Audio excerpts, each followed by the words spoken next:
In the last video, I gave some tips on how to be successful if you were to upload to those larger stock photography websites. Now in this video, I want to give some tips on how to be successful just in general. So these tips will work whether you decide to go for the smaller stock photography websites or the larger stock photography websites.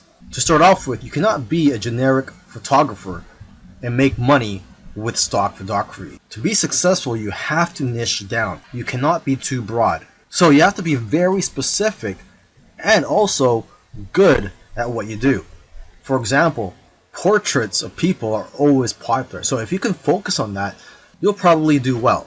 You should also stay in tune with what's going on in the world.